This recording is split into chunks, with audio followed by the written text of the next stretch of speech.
travel to or from the Philippines, here's one thing you shouldn't forget: the eTravel registration. In this video, I'll walk you through on what it is, who needs to fill it out, and a how-to step-by-step guide.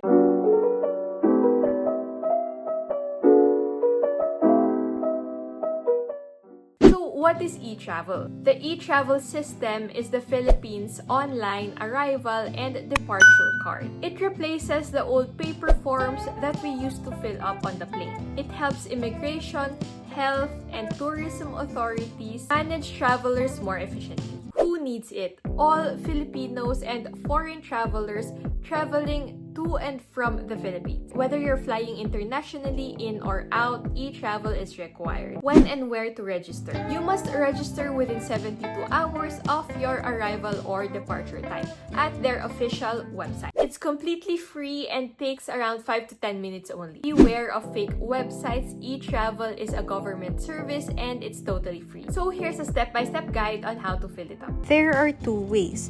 One is from the website at etravel.gov.ph. Simply log in or create an account. Other way is through the eGov.ph mobile app. Log in or create an account and go through the verification process. Click Travel. A pop-up will display your passport details, prompting you to update if needed. If you're all good, click Yes.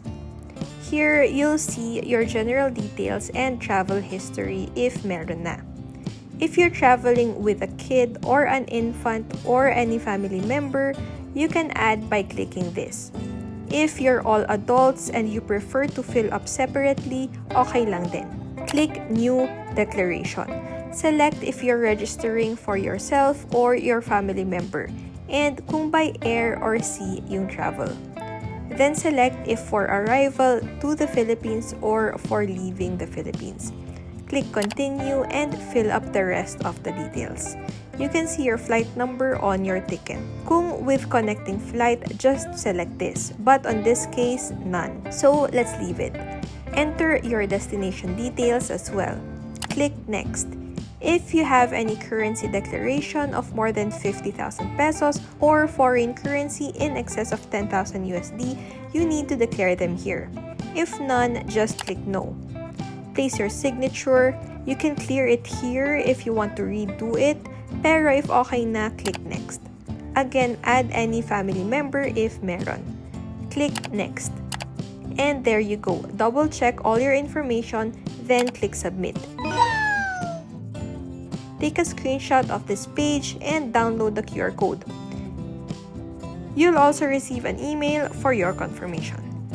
For arrivals, sometimes they don't need to scan your code, but just get ready with it because airport staff might need to scan your QR code. For departures, you'll also need to present your QR code at check-in or immigration. If you forget to register, don't worry, there is free Wi-Fi in the airport and you can register there. But it's still better to do it beforehand to avoid delays. And if you have a kid or child, they also need to register by the parent or the guardian. And that's it. The eTravel system is fast, easy, and efficient. And it helps make your trip smoother. To know about the Singapore arrival card and Taiwan arrival card, check out these videos. If you find this video helpful, don't forget to give it a like. Subscribe to my channel and don't forget to click the notification bell in order to be notified on more videos similar to these. Thank you guys. Bye! Safe travels!